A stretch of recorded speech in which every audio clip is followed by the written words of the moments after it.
Alright, so recently we talked about The Sting and Catch Me If You Can in regards to the sort of con man movie, I guess you could call it.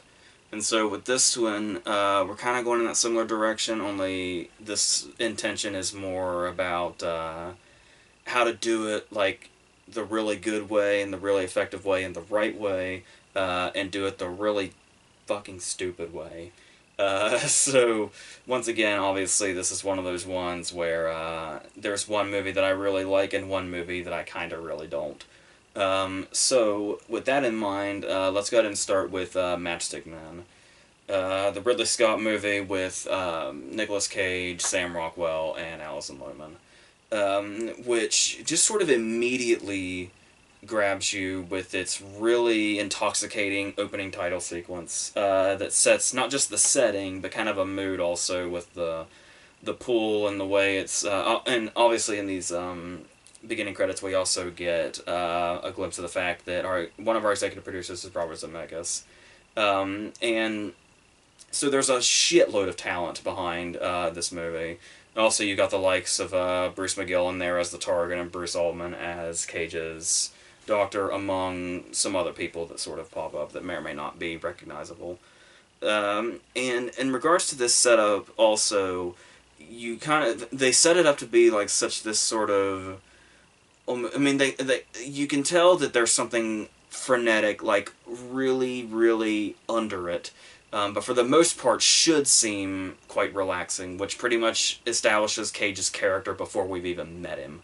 Just by seeing where he lives and the way this opening title sequence portrays it. And then we meet him and his OCD in all of its glory. And the great thing about what Cage does here is, number one, this is only one facet of the many facets this performance has.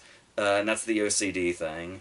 And in like another movie, and obviously Cage had a connection to this because it's to my understanding that the novel that it's based on, Cage had already bought the rights to it before it had even been published. So he like immediately took to this role and wasn't going to let anybody else have it, nor should he have.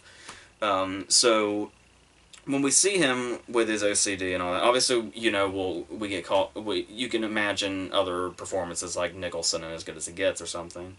Which is great, but something about what Cage does here really shows, and I'm not accusing As Good as It Gets of this by any means, but you could accuse a lot of movies of this, and that is basically using his OCD as his sole character trait, and to basically make it seem like, to basically use it at the character's expense. To make him almost like a kind of a joke to the audience, like, because that's his thing, that's his character at the end, and it really means nothing in the long run except to make the audience laugh at his awkwardness or whatever. It's really not that kind of movie or performance whatsoever. Cage definitely, and Scott's direction also, really puts so much care into this portrayal of this character. To the point that not only is it just more than a quirky character trait or whatever, but Cage definitely has that commitment for it. And there's also the fact that a lot of the times in the story and the circumstances it serves a purpose.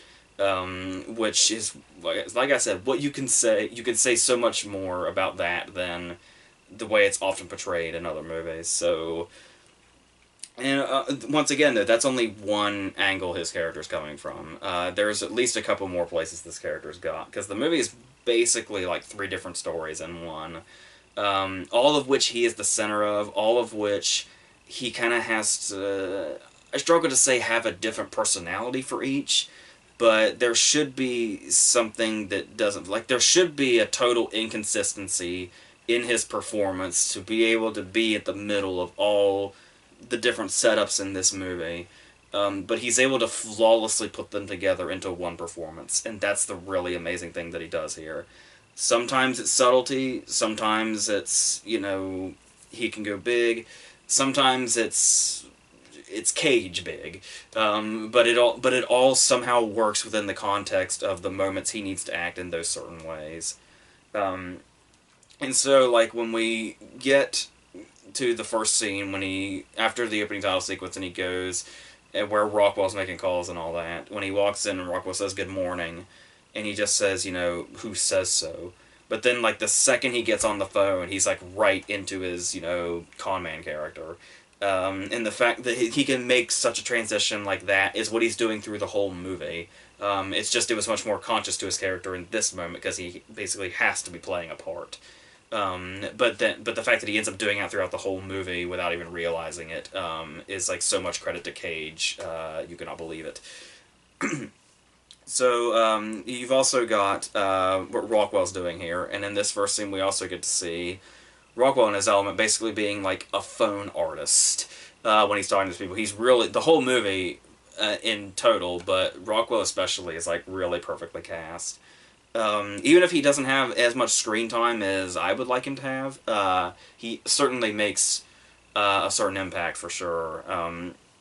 Especially with like just some of those little moments also, like when he's not even necessarily, even when he's still conning people, but much more like in kind of a subtle way than we know exactly what he's doing. Like the moment when he's having drinks with Bruce McGill, he just kind of has that like mocking laugh towards him. Just little things like that pop up throughout this performance that I really love also.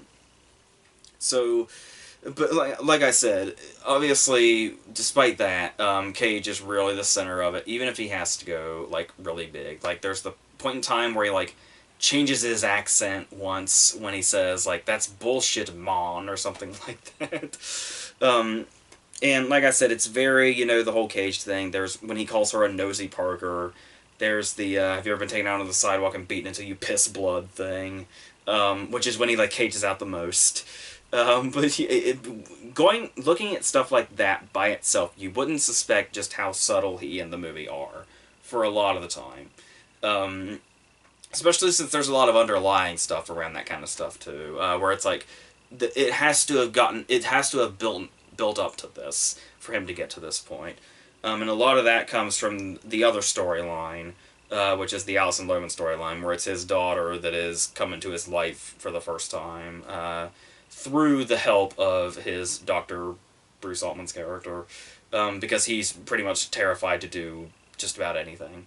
And this is at a point in time where the movie could have become like a real cliche, and a movie we've seen before, and maybe we can see the beats of and all that.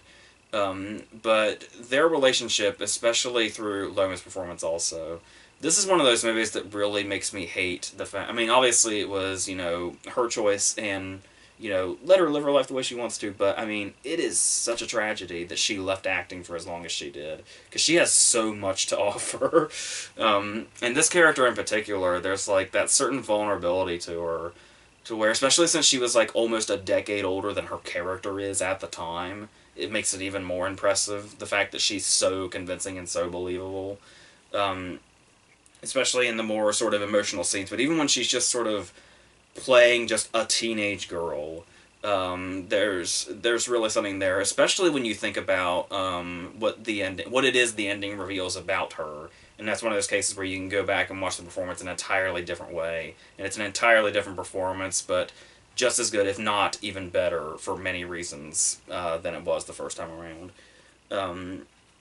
And so we go into this, and we've got Ridley Scott directing, who could have been super duper showy with all the different things going on, and there are certain things like the editing is really well done, like just all through, but especially in these scenes where we get like Cage melting down, and we have to kind of show that we have to basically get the audience to feel like him, like when he freaks out because somebody left the screen door open, and it like is this whole thing that could bring their entire plan down, because it just freaks him out so much because of his OCD. And the way they portray that could seem, like, in a worse director's hands, probably would have come off really obnoxious and too flashy.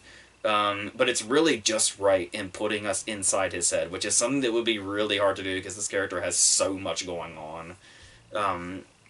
But it really works. And there's even just moments that aren't big at all, but somehow just have something to it, like how there's just a certain style to the movie itself. Like when he's talking to Bruce Altman on the phone, and any other time we see Bruce Altman, he's just in like, his normal dress clothes behind his desk in his office. But there's this one moment briefly where he's talking to Bruce Altman on the phone, and once again, when we know what happens later, maybe there's something to this, but it's just one shot of him, just some mundane shot that we really don't even need to see, but he's like, you know, wearing that hat, and he's like smoking a pipe, and he's like just playing with a chessboard, and there's like just something so stylized about this for a character that's otherwise so mundane every other time we see him.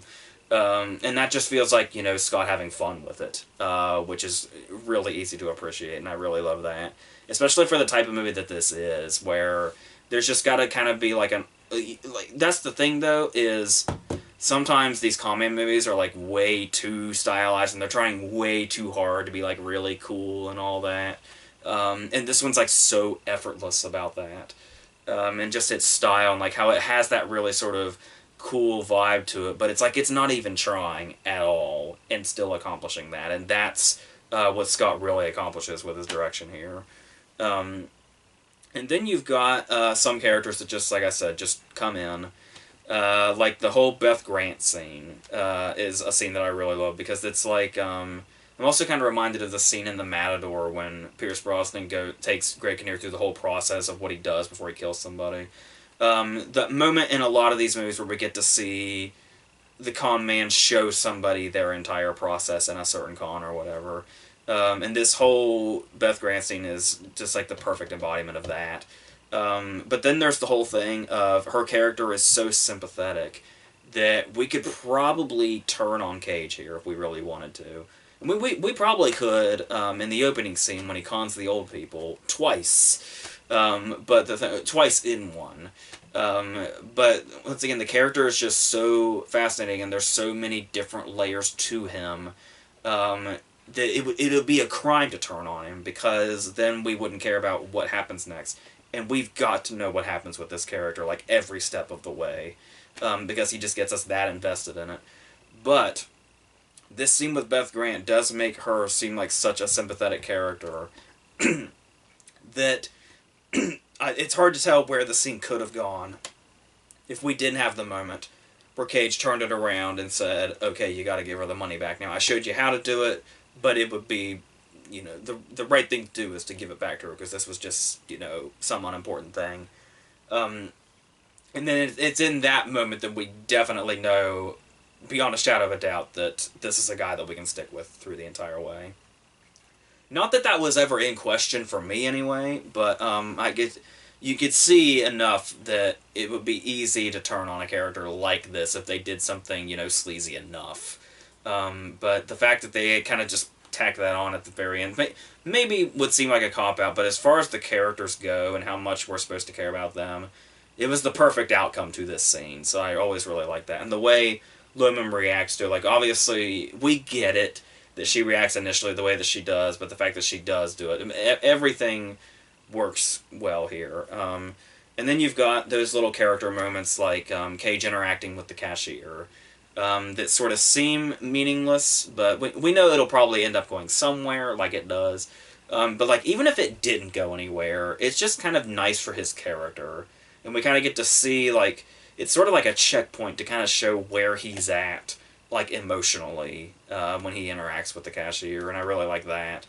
And another thing I like about, you know, the more dramatic angles of this movie are, you have the movie where the guy has the daughter that he's never met, because he and the mother don't get along at all, to where he can't even talk to her. And then you've got the Con Man movie. And both of these two, if they were their own movies, there's one particular conflict they would have in them. You would have the mother conflict with the daughter story, and you would have the con men being pursued by cops.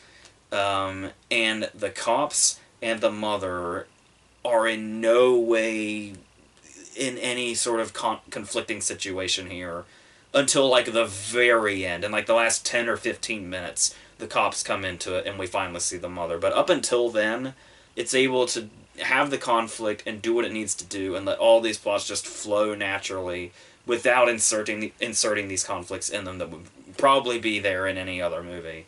And this movie shows that it doesn't need those, while it's basically doing 2 or 3 movies at once, and it's still able to avoid any sort of cliche conflict or story turn or whatever. And it's like this screenplay is so meticulously put together. It's insane. So there's all that. And then talking about how much you care about the characters. And then there's like the very last scene, which I could imagine could be controversial because it seems maybe a bit tacked on and maybe too much of a happy ending. Like maybe it wraps things up a little too easily and a little too cleanly. But that's the thing, though, is the reason that ending works is because of how much we care. Because the turn that we learn about Alison Lohman's character and everything leading up to it at that point is like devastating. Like that is like the lowest that plot line could have gone, and it fucking hurts, especially because we've gotten as far into Cage's head as we can get, and seeing how his character changed, and how, like, you know, like when he seemed happier when he was doing all the other stuff, and the way they interacted, and how much he really did care about her. It's a fucking gut punch when that twist comes, and it's one of those cases where, once again, these Con-Man movies are all about the whole doing twist after twist after twist after twist after twist thing, just to basically say fuck you to the audience, we're smarter than you, or whatever. And the fact that this movie's big twist is like an emotional gut punch instead of a haha we fooled you thing, is really where the strength of that comes from, and where it really, like I said, we should be pissed at that twist. But like I said, it's so emotionally driven that that's all that really matters. And the fact that when that final ending comes, it's like you wanted that so much for these characters that yeah, it still comes together nicely and feels like it wraps itself up sort of perfectly. Like I said, even if it feels maybe too perfect, it's really hard to complain about that when you've gotten this invested in the characters. Like I would probably not like this movie as much as I do if it was a bit bleaker in regards to the Cage character's outcome, where it's like, hey, here, all that stuff that made you happy, fuck it, it doesn't exist. So yeah, so I actually really like the way they pulled that off, and like it cannot have been easy to pull that off, but pull off anything in this movie that works so well as it does. So yeah, it's a movie that does just about everything right for this genre that's really hard to pull off without seeming like you're way up your own ass or trying way too hard. But it does it. So just like everybody that took part in this is to be thanked for that. So that's what we have with Matchstick Men.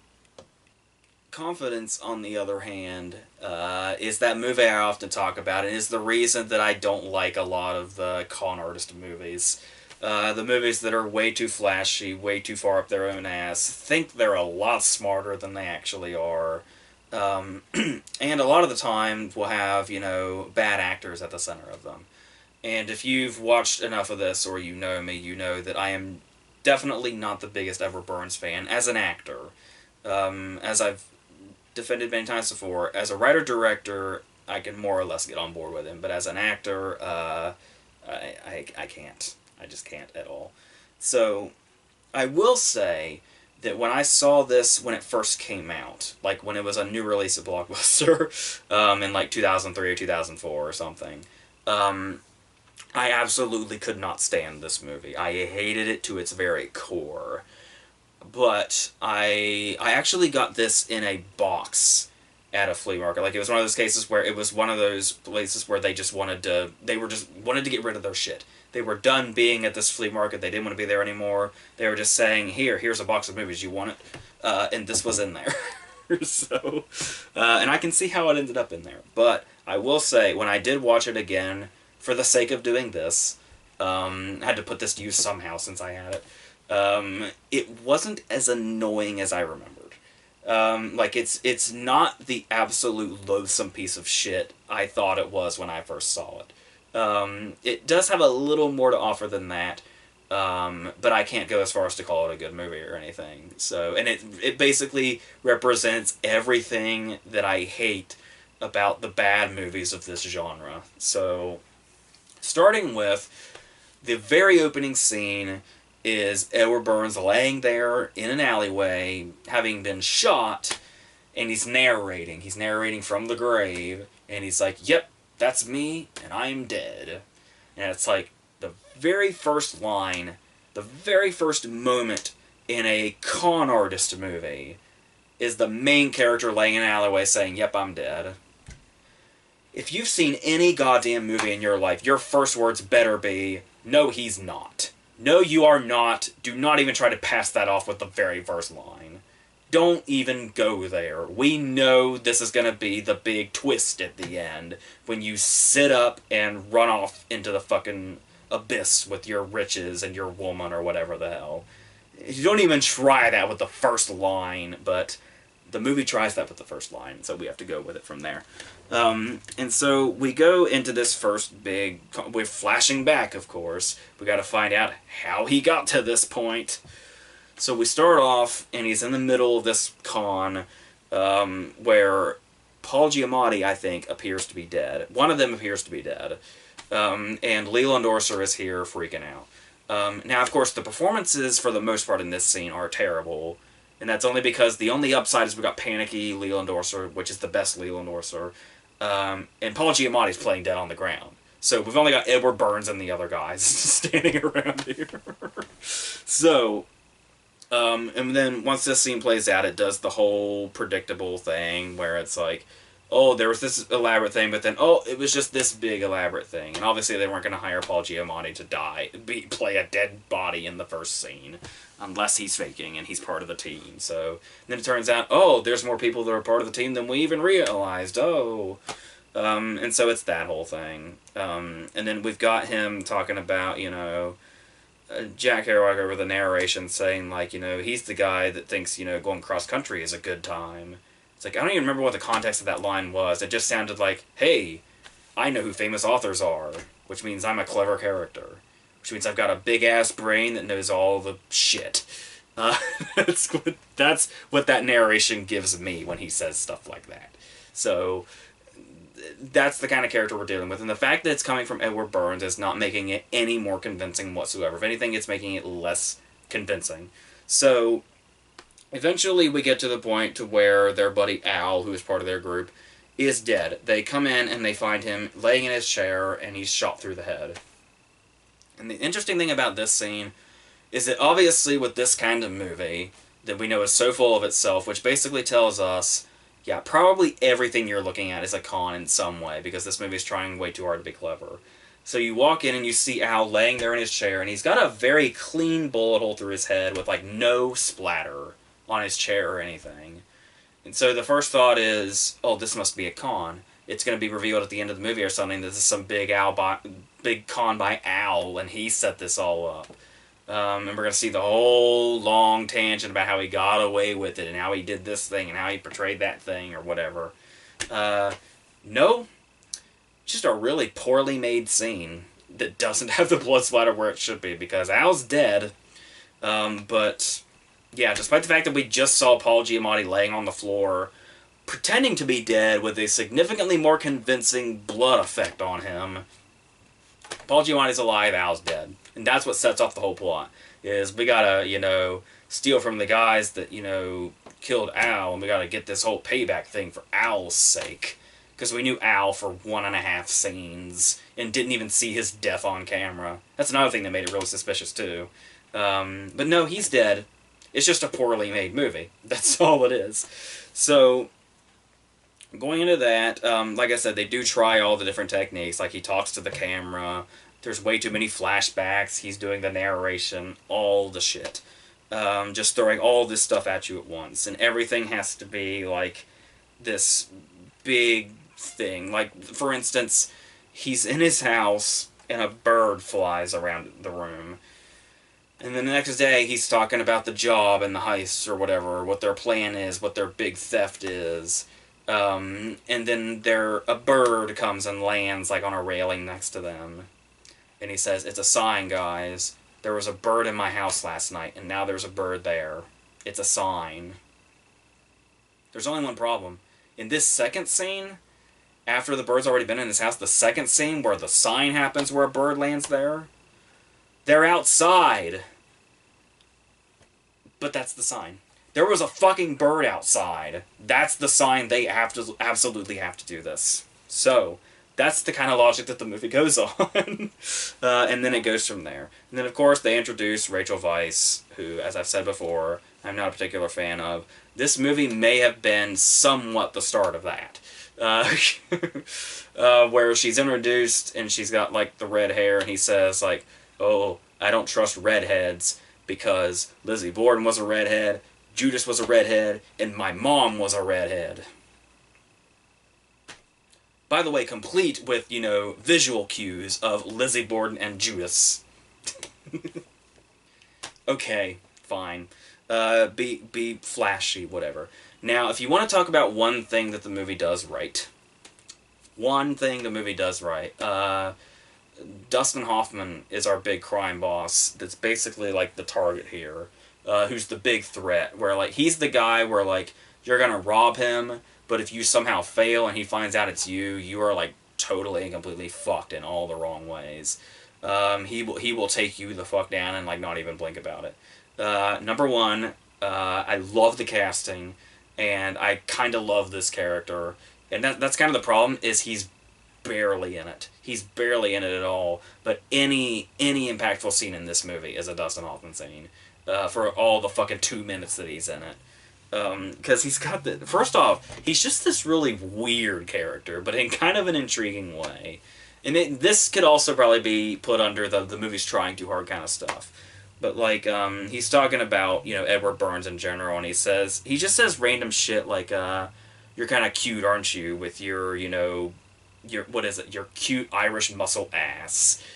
Just lines like that, but somehow coming from Dustin Hoffman, it's like, alright, I'll watch this character. What the fuck else is gonna come out of his mouth? But the thing also about his character is that he has ADHD. And he has a whole monologue about explaining the difference between ADD and ADHD, and the fact that it basically makes him impulsive. And so we get scenes where he's saying, like, you know, oh god, I hate violence, I cannot stand violence. And 10 seconds later, he headbutts somebody. And stuff like... characters like that should have been what this movie was, like, full of. But that's the thing, is he's the only, like, really colorful character in it. Because we've got, you know, the con artists who, despite the fact that people like Paul Giamatti are here, there's really not much to them. They're, like, just the bland, you know, team of con artists. You know, the con artists that are so damn smart that even though they go around doing all these different cons in, like, this one area, they all always are seen in public together as a group with nobody missing, and they always call each other by their real names, and they even use their real names when they're doing a con. But yeah, these guys are real slick. Okay? So, going into that, but it also tries to convince you that it's, like, this really clever con movie by putting actors in it that you recognize from these type of movies. Like, Robert Forster's in it, and you're like, oh, Jackie Brown had kind of a clever, you know, heist/theft in it. So there's that. Andy Garcia is the detective that keeps, you know, butting into this and has it out for Edward Burns, and it's like, oh yeah, he was in Ocean's 11. So that Soderbergh's Ocean's 11, the movie that I've, for the longest time, kind of blamed for movies like Confidence existing, where it tried a little too hard to be cool, and now everybody wanted to be that, wanted to be the slick thing where people get away with shit with jazzy music playing, and the audience goes, oh, I'm such a dumbass, this script is so much smarter than me. It doesn't come together that way. We've also got Donald Logue and Luis Guzman as the cops that kind of somewhat, I guess, work for Edward Burns in a way. That Andy Garcia basically uses them to get to him, and there's like a whole web of people here. And the scenes with Andy Garcia really don't go anywhere. They're trying to be funny more than anything else, and that's sure as shit failing. It's like, if the movie can't even do the whole thing it's trying to do well, it's not going to do comedic lines well either. And then, of course, you've got to have the very, very forced sexual tension with Rachel Weisz, despite the fact that these characters, like, have barely met. Because they have to have, like, that one scene where they have dialogue that's supposed to basically make you say, oh, I can just, you know, feel the sexual tension between them. I just can't wait till we get to the sex scene for where this whole thing pays off. well, the sex scene comes, but there was nothing really that took us there. It's just they interacted once or twice. Fucking great. So that's so yeah, that's nothing is here. None of the stuff that makes this work in the other movies, when that rarely happens, is certainly not going to be anywhere to be found here. So you've got like the most clever this movie gets is that the movie's called Confidence, and it finds a way to insert the word confidence with like all different meanings in each one.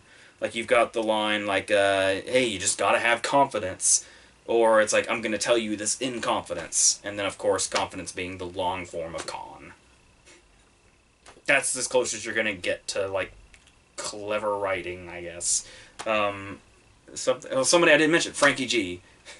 Frankie G plays a crucial part in this, and yeah, he was in The Italian Job. So it's like, yeah, get all the actors from all those other movies, and we might possibly think this is something that's, you know, can get away with it as much as those movies did. But it can't, as hard as it's trying. There's also Morris Chestnut comes in to complicate the plot even further. But it all just, it just all characters are everywhere. And what's funny is you have all these characters and all this stuff, and they think it's so smart. The whole plan is actually really simple. Like, kind of, like, almost to the point that you kind of keep going back and saying, like, did I miss something? Or is the plot really that simple? It's like, there's this thing, and there's this thing, and that's pretty much it. But because we have such webs of characters going on, it makes it seem a lot more complicated than it is, and it's not at all. So it's the whole thing is just a fucking web of lies, but not in the way that it wants to be. Because all of the lies that are supposed to be being kept from us, we can fucking pinpoint from a mile away because we've seen portions of a movie like this. Flipping through channels, if you see like 20 minutes of a movie like this in the middle, you've got confidence, basically. You've got the whole thing down. You've seen this movie many, many times before, and then, obviously, by the end, it just kind of gives up on itself, and the things start to fall into place, basically because Frankie G suddenly starts acting a lot less professional, a lot less reckless. He's a lot more chatty about things he shouldn't be chatty about, just out of the fucking blue. And then that takes us into our ending. I mean, to their credit, it all kind of wraps itself up nicely. Not that it has much to wrap up anyway, but there is like one, I guess to give it credit for something else, there is like one clever thing where like, there's a line that Andy Garcia says to Donald and Luis Guzman, and like, we hear that line again later after shit's been revealed, and like, it has an entirely different meaning. So it's like, writing like that, like they did that with one line. Like if it was like that, then maybe they might be as clever as they're hoping to be, but there's just way too much dumb shit and bad acting, and all the executions are just all off, and it's all stuff we've seen before, only worse. So yeah, not a big fan of Confidence. Needed a lot more Dustin Hoffman. Did not need Edward Burns in the lead. I don't know how much it would have changed if you like recast Edward Burns and Rachel Weisz and got more interesting actors, but yeah, because like I said, apart from them, the cast is great. And it's not even like... And I guess after The Favorite, I'm warming up to Rachel Weisz, but still, she really doesn't do much for me at all. I think she's just this very, very bland, especially here. Especially if there's supposed to be sexual tension that just does not exist in any form whatsoever. So, yeah. So I never thought that I would talk about Confidence at this much length, but here we are. But really, I was just here to talk about Matchstick Men. That's the whole point of all this. So, I think it's clear which one of these I prefer, so we will leave that at that. As I said, there's a really great way to do this kind of thing, and there's a really fucking stupid way to do this kind of thing. And you can find both wherever you happen to look. You can find the really good stuff like Matchstick Men, and the shitty stuff's going to be everywhere, of course. So, so that's going to be it for this one. The next one could be, and I've got like 3 more lined up, and we'll see whichever one comes next. I guess whichever one I'm in the mood to revisit next will be the next one. So, until that, I think that's it for this.